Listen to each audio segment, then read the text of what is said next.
Por favor, ajuda a gente. Um peão e o seu cavalo param para beber em um fio de rio quase seco no meio do Pantanal. Mas então ele vê algo estranho. 3 mulheres nuas, cobertas de lama, escondidas sob a água rasa. Quem são elas? E será que ele vai salvá-las ou simplesmente ir embora? Ficar até o fim, porque o que acontece depois vai te surpreender. 3 dias. 3 dias de calor e silêncio, de lábios rachados e gosto de poeira na boca. O homem cavalgava por uma terra que parecia ter esquecido o que era misericórdia. Um peão sem família, sem mulher, sem mais nada no mundo, além de um cavalo preto e um velho revólver que nunca falhava. Ele vinha do norte, de perto de Cáceres, tocando boiada pelo Pantanal para fazendeiros ricos o bastante para ter terra e desesperados o bastante para pagar alguém para proteger o gado. Havia 15 anos. Desde os 20, ele fazia a mesma coisa. Cavalgava sob o mesmo sol, enfrentando ladrão de gado e bandoleiro, dormindo a céu aberto com a arma apoiada no peito. Agora, com 35, o corpo carregava a prova. Cicatrizes como mapas rachados pela pele, cada uma conquistada em poeira e sangue. Ele já tinha levado tiro, facada, queimadura, mas nunca nem uma vez tinha tocado uma mulher. Não conhecia carinho, só sobrevivência. O caminho de volta era um cemitério de lagoas secas e capim morto. O mundo ao redor parecia desbotado, descascado pelo sol. O cavalo tropeçou uma vez, bufou forte e parou. O peão escorregou da sela, as botas afundando no barro seco. Calma, ele disse com a voz baixa e áspera como cascalho. As costelas do cavalo apareciam sob a pele, os olhos embaçados de sede. O peão tirou a cantil do ombro, sacudiu e ouviu só o último sussurro de água lá dentro. Ele ficou olhando por um instante, depois abriu e despejou tudo que tinha na própria mão. Toma, falou. O cavalo lambeu toda a água, a língua áspera raspando na palma dele. Ele sorriu de leve, seu único amigo ainda respirando. Continuaram andando. Uma miragem tremia no horizonte, um fantasma de água. Quando chegaram mais perto, lá estava, um filete raso de correnteza, o último suspiro de um rio que antes corria fundo e bravo, um resto de braço de rio do Paraguai cortando o nada. O peão se ajoelhou vendo o cavalo abaixar a cabeça, cheirar a água e beber. Dizem, ele murmurou para si mesmo, você bebe onde o seu cavalo bebe. Ele sabe se aquilo vai te matar. Encheu de novo a cantil, a água tremendo enquanto caía lá dentro, e se permitiu ter esperança pela primeira vez naquele dia. Então ele viu algo se mexer. Primeiro, achou que fosse um peixe, ou o que tivesse sobrado de um. Mas peixe não respirava daquele jeito. Era lento demais, humano demais. Ele apertou os olhos, a mão indo instintivamente para o cabo do revólver. Algo estava meio enterrado na lama a alguns metros adiante. Não uma coisa só, mas 3. Ele parou, se abaixou e ficou observando as formas. Braços, pernas, curvas sob camadas de barro molhado. O coração não disparou. Ao contrário, ficou calmo, pesado. O instinto gritava perigo. Terra de pistoleiro. Ali, gente sumia o tempo todo. Foi chegando mais perto, cada passo silencioso. Quanto mais se aproximava, mais nítidas as formas ficavam. 3 mulheres deitadas de barriga para baixo na lama, cobertas do pescoço até os tornozelos por uma crosta de barro marrom acinzentado, misturadas com a terra como se tivessem nascido dali. Não eram cadáveres. Ainda respiravam, mal, mas respiravam. Uma delas se mexeu, um tremor quase invisível nos dedos. Ele deu um passo para trás, o peito firme, mas pesado. Que diabos era aquilo? A pele, nos poucos lugares em que não estava coberta de lama, tinha um tom bronzeado, nenhum pouco parecido com as mulheres brancas das cidades. Talvez indígena, talvez mestiça, talvez pior aos olhos dos homens que compram e vendem gente. Ele lembrou dos homens que tinha cruzado naquela manhã, na estrada de terra que levava para Corumbá. 5 cavaleiros, sujos, com olhos duros, um deles usando um chicote enrolado no cinto. Ele reconheceu sem precisar de palavra nenhuma. Traficantes de gente, bandoleiros, homens que pegavam mulher à força, vendiam, quebravam. Eles nem olharam para ele, nunca olhavam. Sabiam com quem não mexer. Sabiam que era melhor não provocar o tipo de homem que anda sozinho e mantém a arma sempre limpa. Ele olhou de novo para as mulheres. A lama rachava ao longo dos corpos enquanto elas tremiam, escondidas, talvez fugindo dos mesmos homens. O estômago dele dizia que sim, o resto também. Ele virou as costas. Não é problema meu, rosnou com a uma voz quase amarga, encheu a cantil de novo, fingindo não ver nada, os olhos presos no horizonte. Se ajudasse aquelas mulheres, os bandidos viriam. Se virasse as costas, dormiria sabendo o que tinha deixado para trás. Já tinha feito pior antes. Sabia viver com culpa. Pôs o pé no estribo, e então, atrás dele, veio um som que não pertencia ao silêncio do Pantanal. Uma voz fraca, em português claro, sem sotaque de índio nem de gringo. Por favor, ajuda a gente. Ele congelou. A voz era jovem, assustada, trêmula,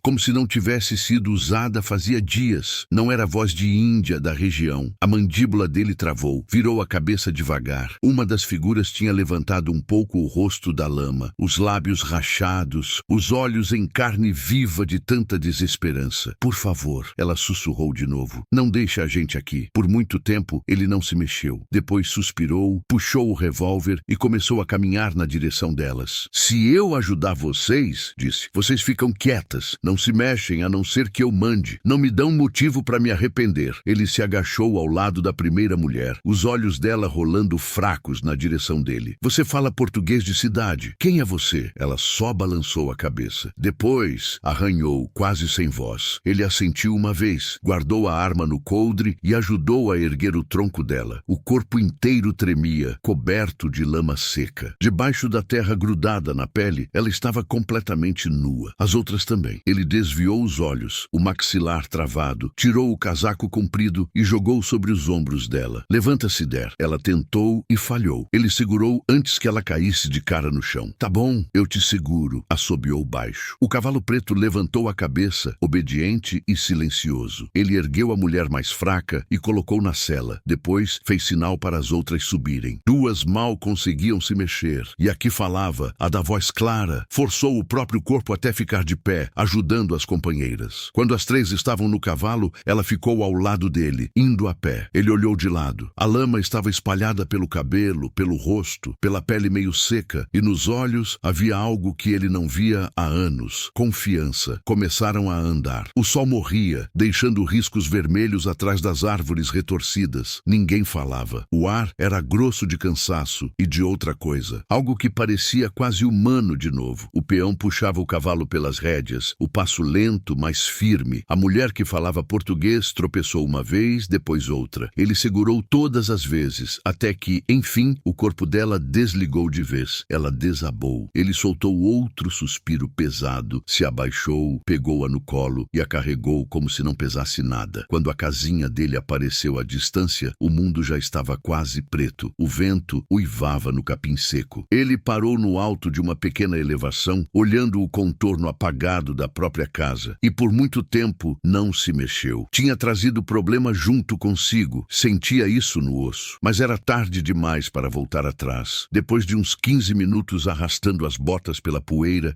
e guiando o cavalo pelo terreno irregular, o peão viu a silhueta do sítio surgindo no escuro. Não era grande coisa, uma casinha de madeira velha, erguida com pinho e memória, sozinha no meio de um pedaço de pasto ralo que sussurrava quando o vento passava. Sem fumaça, sem barulho, só quietude, daquela que pesa em cima de um homem até ele esquecer como era o som da vida. Ele empurrou a porta com o ombro, a dobradiça gemendo como ferida antiga. Lá dentro, o ar tinha cheiro de cinza e óleo de madeira. Ele trouxe as três mulheres para dentro. Estavam semiconscientes, tremendo, os pés descalços arrastando no chão. Ele apontou para um banco baixo, perto do espaço onde acendia fogo. Senta, disse baixinho. Elas obedeceram, caindo umas sobre as outras, fracas demais para falar. Ele riscava um fósforo, acendeu o fogo e a cabana ganhou vida com uma luz alaranjada. Pela primeira vez, ele viu as três com clareza. Três mulheres jovens cobertas de lama seca, rostos fundos, olhos enormes. Ele não encarou por muito tempo. Pegou três camisetas velhas, três calças gastas de dentro de um baú ao lado da cama.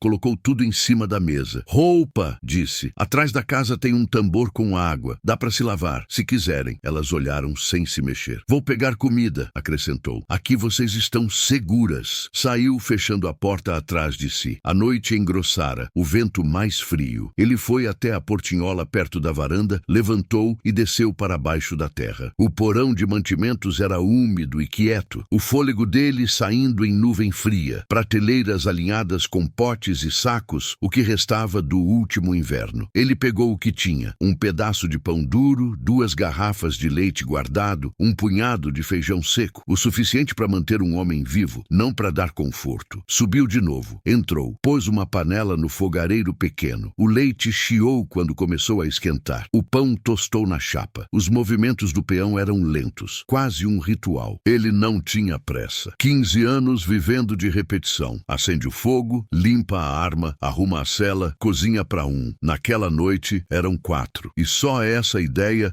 já deixava tudo dentro dele meio torto. Quando a comida ficou pronta, ele colocou tudo numa bandeja de madeira e voltou para o cômodo. O fogo queimava mais forte agora. As mulheres tinham se lavado e foi aí que ele travou. A lama tinha ido embora. O que estava ali na frente dele não eram 3 mulheres iguais, mas 3 de mundos diferentes. Mais perto estava uma moça branca, uns 25 anos, o cabelo loiro claro ainda úmido. Ao lado dela, uma mulher negra, pele da cor da noite, olhos firmes, mas cansados. Um pouco mais atrás, quase na sombra, estava uma jovem de pele cobre e cabelos longos trançados, rosto de povo indígena do Pantanal, daqueles que os fazendeiros fingiam que não viam. O peão parou no batente, a bandeja nas mãos, sem saber o que sentir. A mulher branca se levantou devagar, viu a desconfiança nos olhos dele. A voz dela tremia, mas ainda assim vinha firme o bastante para ser entendida. Por favor, disse, a gente não vai te fazer mal. Você salvou a nossa vida. O sotaque era de cidade grande, coisa de quem não nasceu naquele mato. São Paulo, Rio, alguma capital. Ela deu um passo à frente, as palmas das mãos abertas, o olhar suplicante. Levaram a gente à força, todas nós. Venderam, machucaram. A gente fugiu quando eles pararam perto do rio para descansar. Por favor, deixa eu explicar. O peão olhou para ela, depois para as 3. Ele já tinha visto medo antes. Já tinha visto muita gente mentindo e implorando também. Mas aquilo não era mentira. Era o tipo de medo que cava um buraco dentro da pessoa. Ele colocou a bandeja em cima da mesa. Come primeiro, disse, a voz áspera. Fala depois. Colocou pão e leite na frente delas. Vocês precisam de força. Depois foi para o canto,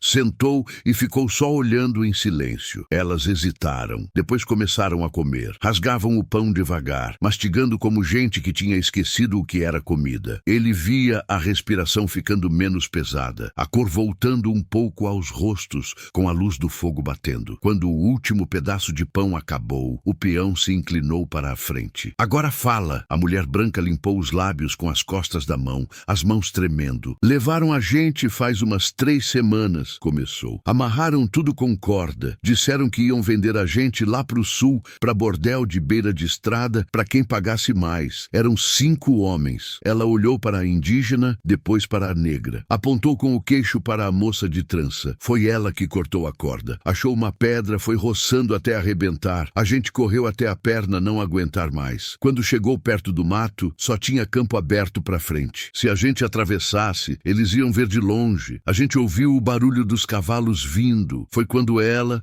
olhou para a mulher negra. Achou aquele buraco de lama perto do rio. Ela falou, se a gente se enterrar fundo o bastante, talvez eles não vejam. O peão escutava imóvel, os olhos presos no fogo. A mulher continuou. A gente tirou tudo que podia deixar rastro. Enterrou a roupa, cobriu o corpo de lama. Eles passaram tão perto que dava para ouvir o cavalo respirando. Não viram. A gente ficou ali até o sol começar a cair. Aí a gente pensou que talvez fosse morrer ali mesmo. Aí você apareceu. O peão não disse nada por um tempo. O barulho do fogo preenchia o silêncio. Ele já tinha visto o que o homem fazia longe de lei. Sabia bem demais. Por fim assentiu, devagar, pesado. Vocês deram sorte, disse. Eles vão vir procurar. Os olhos da mulher branca encontraram os dele. A gente sabe, mas não tinha para onde ir. Ele levantou, foi até a cama e tirou um cobertor velho, dobrando direitinho. Vocês dormem aqui, falou. O chão tá limpo o bastante. Estendeu o cobertor perto do fogo. Eu fico na cadeira. Elas não discutiram. Estavam cansadas demais para isso. A mulher negra encostou as costas na parede, os olhos já fechando. A indígena sentou de pernas cruzadas, olhando o fogo, o rosto impossível de decifrar. A branca olhou para o peão de novo, a voz bem baixa. Como a gente te chama? Ele olhou para ela, depois para a janela escura, onde o vento batia do lado de fora. Não me chama de nada, respondeu. Só descansa. Ela assentiu. Obrigado. Obrigada, sussurrou. Ele não respondeu. Só ficou encarando o fogo, como se ali dentro tivesse tudo que ele tinha esquecido como sentir. Lá fora, o Pantanal seco se estendia largo e vazio, esperando. Lá dentro, 4 estranhos dividiam o mesmo ar, o mesmo medo, o mesmo calor frágil, cada um se perguntando o que o dia seguinte ia trazer. Quando o sol nasceu, a primeira coisa que viram foi a poeira dançando no feixe de luz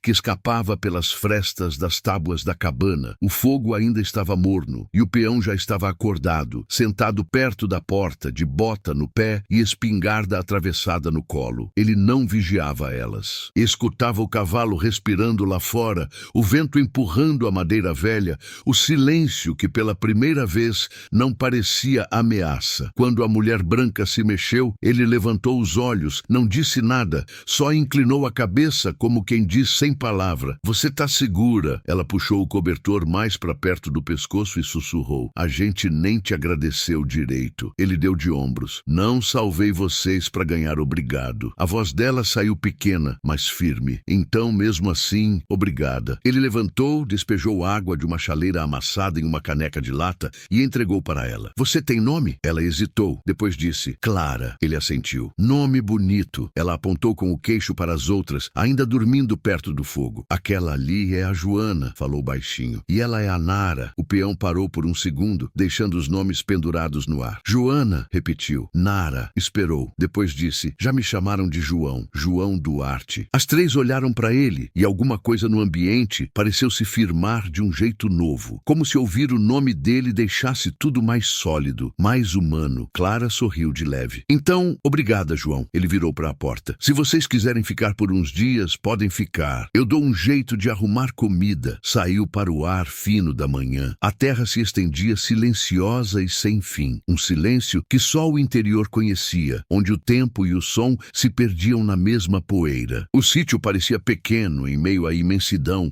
como um segredo que o mundo tinha esquecido. Estava caindo aos pedaços. Metade da cerca no chão, o galpão torto, o barril de água rachado. Mas ainda estava de pé, e isso bastava. Quando João voltou do porão, encontrou Joana varrendo o chão com um feixe de galhos secos. O ar dentro da casa estava mais limpo, o fogo queimando mais forte. Nara estava lá fora, com o cabelo trançado firme, empilhando a lenha cortada em montes certinhos. Clara estava no fogão, os braços arregaçados, cozinhando com calma e jeito. Tinha achado uma lata velha de café, uns biscoitos, e transformado aquilo em algo que cheirava vivo. "Vocês se mexem rápido," ele comentou. Clara olhou por cima do ombro. "Mulher como a gente não sobrevive se for devagar." Ele deu um meio sorriso curto, justo. Colocou os mantimentos em cima da mesa. "Nunca imaginei que alguém ia chamar esse lugar de casa." Clara mexeu a panela. "Talvez não seja casa," disse. "Talvez seja só um lugar que não é inferno. Já é bastante por enquanto." Ele não tinha como discordar. O resto da manhã passou num ritmo quieto. Joana estava lá fora, perto da cerca, de joelhos na terra, mexendo no chão com as mãos. Quando João se aproximou, ela disse sem olhar para ele: "A terra não tá morta não, só cansada. Precisa de água." Ele entregou o balde pequeno que tinha enchido no poço. "Não desperdiça," avisou. "É o que a gente tem." Ela sorriu. "Eu sei fazer coisa crescer com menos do que isso." Ao meio-dia, a cabana parecia outra. A cadeira quebrada tinha sido consertada, a lenha empilhada, os cobertores estendidos. As mulheres se moviam como se fizessem isso desde sempre. Não era só sobrevivência, era reconstrução. João se pegou andando mais devagar, observando as 3 trabalhando. Percebeu que o sítio não ficava tão vivo assim fazia anos. Ele remendava um buraco no telhado, enquanto Nara segurava a escada. "Você confia rápido," ela comentou, sem tirar os olhos de onde apoiava as mãos. "Não tenho muita escolha," ele respondeu. "Confiar é escolha sim," ela rebateu. "Você fez uma." Ele olhou lá de cima para ela, o sol batendo no cabelo escuro. "Talvez eu esteja cansado de ficar sozinho." Quando o telhado ficou pronto e o sol tinha subido mais, Clara chamou para dentro. Tinha feito feijão com sal e umas ervas que achou perto da cerca, e o cheiro enchia o cômodo como lembrança boa. Sentaram à mesa pequena. João, Clara, Joana, Nara, 4 pessoas que não deveriam estar juntas em nenhum lugar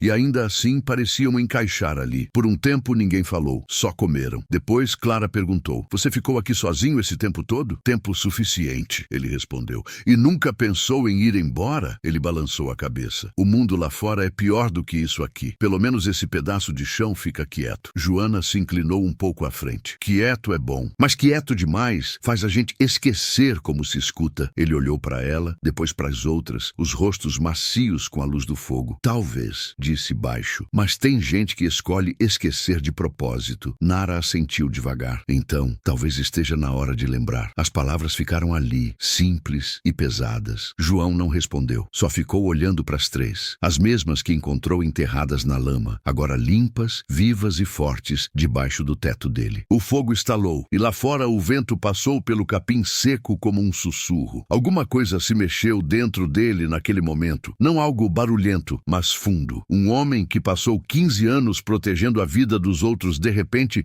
se viu protegendo algo que não sabia nem nomear. Paz. Naquela noite, depois que comeram e a cabana virou só brasa e sombra, João saiu para a varanda. Olhou o horizonte, a linha vermelha do entardecer sumindo no escuro. E pela primeira vez, ele não se sentiu como o último homem vivo na terra. Não sabia o que o dia seguinte ia trazer. Não sabia se os homens que machucaram elas ainda estavam por aí. Só sabia que aquele lugar, aquele sítio quebrado e solitário, tinha virado algo que nunca tinha sido. Um refúgio. O sol subiu devagar naquela manhã, branco e quente, clareando a cabana com uma luz seca que deixava tudo mais nítido. João arregaçou as mangas e apoiou a escada na parede. O telhado tá fraco, disse. Se é para ficar, precisa consertar. Clara, já lavando feijão perto do fogão, respondeu. Então é bom você não cair. A gente não sabe arrumar você, não. Ele deu meio sorriso antes de subir, pregos entre os dentes e martelo na mão. Joana carregava um feixe de ripas de madeira do galpão, as costas marcando o esforço. Isso aqui aguenta? Perguntou. Se a gente mantiver a chuva longe, aguenta, respondeu João, pegando uma das ripas. Ela subiu metade da escada, equilibrando a próxima tábua, enquanto ele pregava a primeira. Os movimentos foram entrando em ritmo. Ela levantando, ele martelando, ela limpando o suor com o dorso da mão, ele segurando a madeira seguinte. Embaixo, Nara rachava lenha em pedaços menores para reforçar a parede da varanda. Cada golpe do machado cortava o ar, seco e certo, cada tora caindo em duas com um estalo limpo. Você bate na madeira como se tivesse raiva dela, João gritou lá de cima. Tenho mesmo, ela respondeu.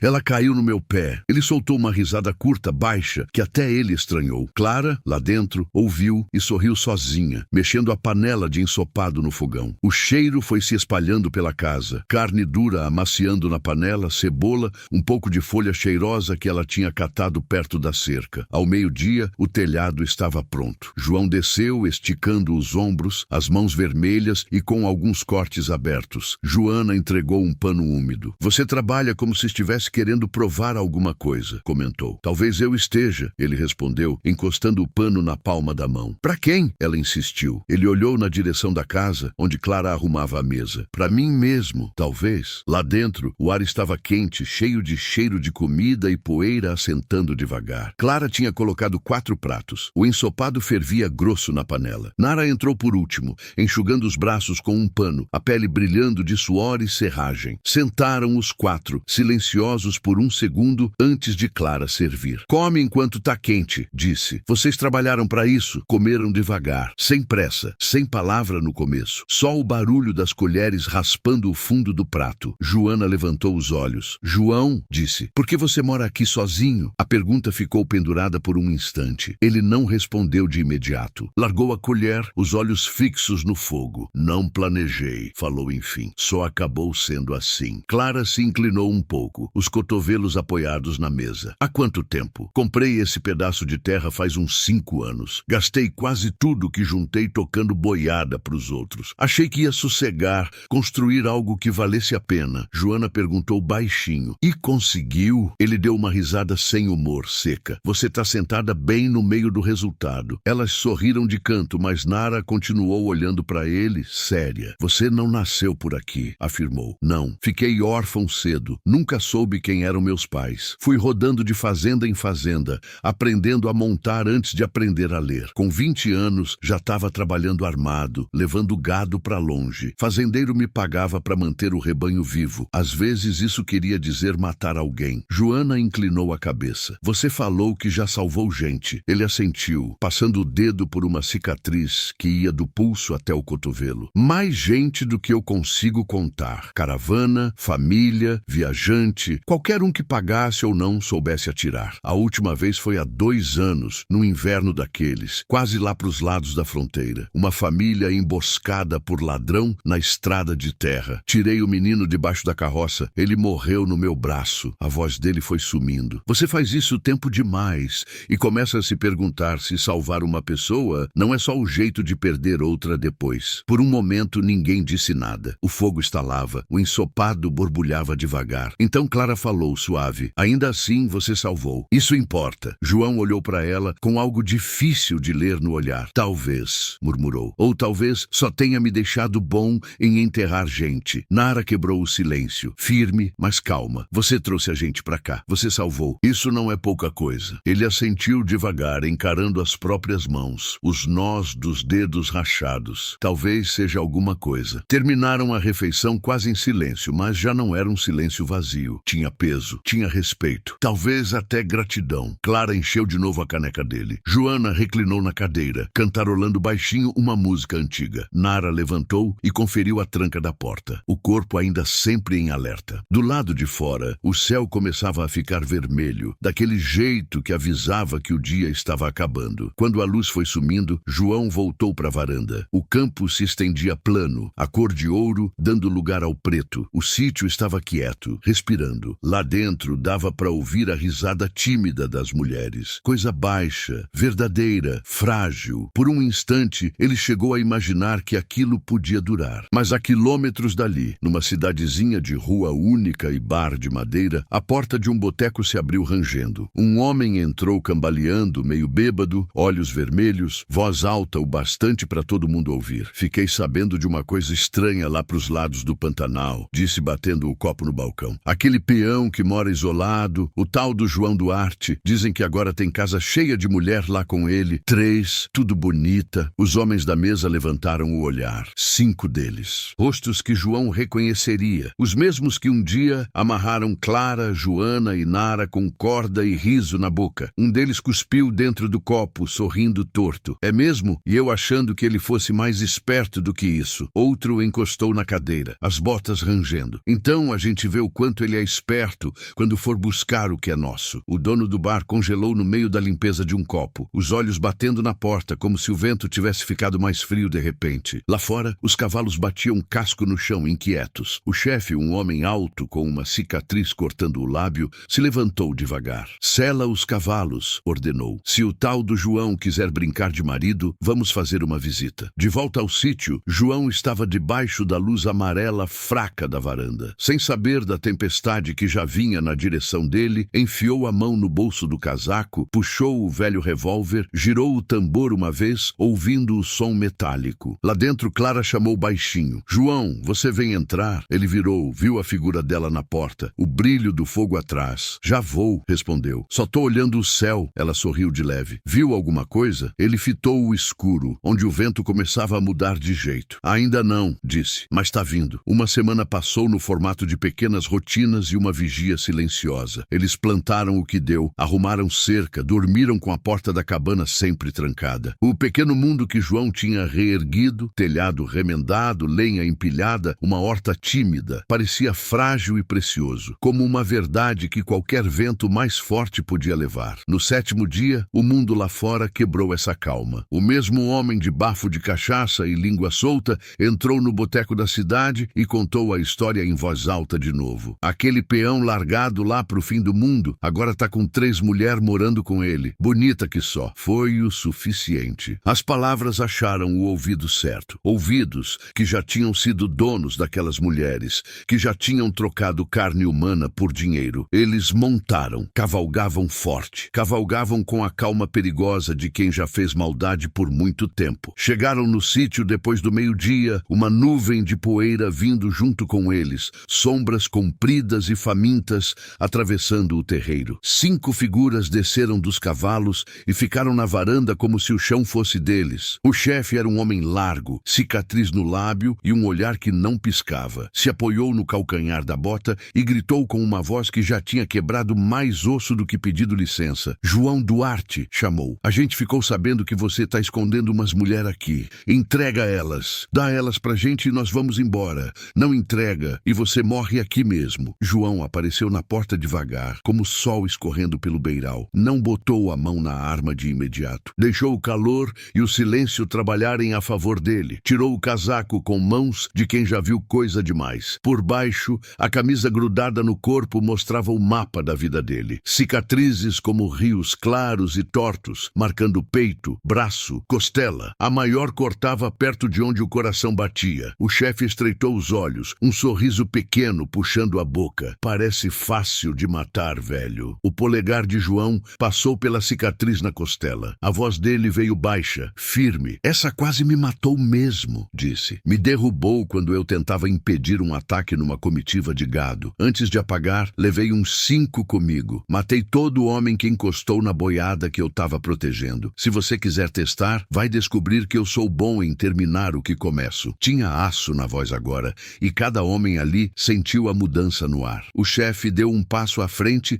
tentando esconder a primeira rachadura de dúvida. A gente não veio procurar encrenca. Deixa as mulheres. A gente vai embora. João cuspiu na terra, um gesto pequeno, definitivo. Enfiou a mão no bolso, tirou um maço de notas amassadas, só R$30, suados, e estendeu o braço, como se oferecesse um acordo travestido de esmola. Os olhos do chefe piscaram rápido ao ver dinheiro. Roubo e barganha eram língua de homem com crime demais na ficha. 30 conto e a gente some, ele zombou, olhando para os companheiros, buscando coragem nas caras dos outros. É isso, a boca de João curvou num sorriso sem alegria. Esse é o menor preço que eu cobro para deixar vocês vivos, respondeu. Jogou o dinheiro no chão, aos pés deles. Pega e some. Pega tudo que você trouxe e desaparece. Uma das duas coisas vai acontecer. Ou você sai andando daqui, ou não sai de jeito nenhum. Por um segundo, o silêncio ficou tão pesado que dava para sentir o gosto de ferro no ar. O chefe fez sinal com a cabeça e um dos mais novos levou a mão ao coldre, puxando a arma. Nem deu tempo de firmar o punho. A mão de João já tinha virado sombra. O revólver saiu do couro como se tivesse nascido ali. O tiro ecoou seco, único. A pistola do rapaz voou da mão dele, bateu no chão com barulho de metal e rodou. Ele caiu de joelhos com um grito que virou gemido sem palavra. Um dos cavalos atrás relinchou alto, empinando. O sorriso do chefe sumiu na hora, substituído pela cor pálida de quem percebeu que fez as contas erradas. Ele engoliu seco. R$30, seu João. R$30 e a gente some. A voz dele estava menor. Tá bom, tá bom. João pegou de volta o maço de notas com o polegar, depois, mais devagar que trovão distante, jogou de novo na direção deles. O pacote bateu na poeira e tombou como bandeira suja. Vai, disse com a voz gelada. E nunca mais aparece aqui. Eles foram embora como pesadelo que se quebra de repente. Rápido, desorganizado, certeiro. Casco de cavalo machucando o chão, levantando placas de terra seca. Ninguém ficou para conferir se o rapaz baleado se levantava. Ninguém olhou para trás, para casa onde 3 mulheres estavam enfileiradas na porta, vendo tudo, os rostos pálidos, mas inteiros. Quando o último cavaleiro sumiu no horizonte, Joana enfiou a mão na de João e apertou. Nara encostou o ombro no braço dele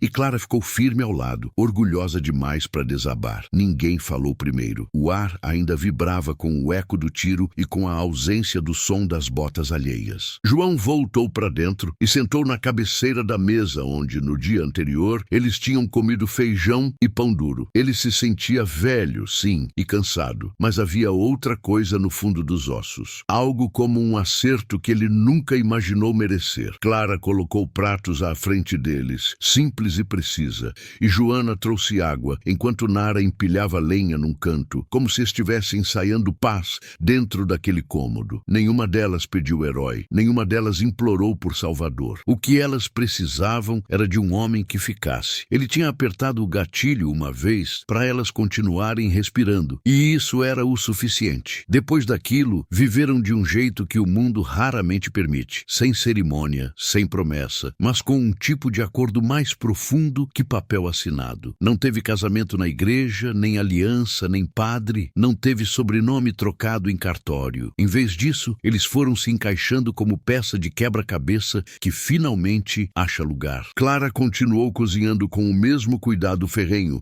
transformando pouco pouca comida em algo que lembrava festa. Joana fazia brotar verde onde antes só tinha poeira, a horta crescendo teimosa atrás da casa. Nara mantinha as cercas esticadas e a lenha organizada, a estrutura segura, segurando todos eles. João observava com a delicadeza bruta de um homem que estava aprendendo a manter uma vida e não só a defendê-la de longe. Num fim de tarde, elas chamaram ele de marido, assim, quase de brincadeira, como quem testa água com o pé. Nosso marido é brabo, viu? Joana riu, depois que ele voltou com um saco de arroz mais pesado que o normal, comprado na cidade. Ele não reclamou do apelido, deixou aquele título ficar ali, solto, pairando. Do lado de fora, o campo continuava indiferente, largo, seco, alagando na época certa. Mas lá dentro, na cabana remendada, a risada deles voltava diferente, como se fosse um país novo. O passado não sumiu. Cicatriz não apaga sozinha, mas o futuro se rearrumou em volta daquela varanda e daquele telhado. Tinha vigia à noite e trabalho ao amanhecer, e o silêncio que antes esmagava agora enchia de barulho, de vida. Eles viraram uma família sem papel timbrado. 3 mulheres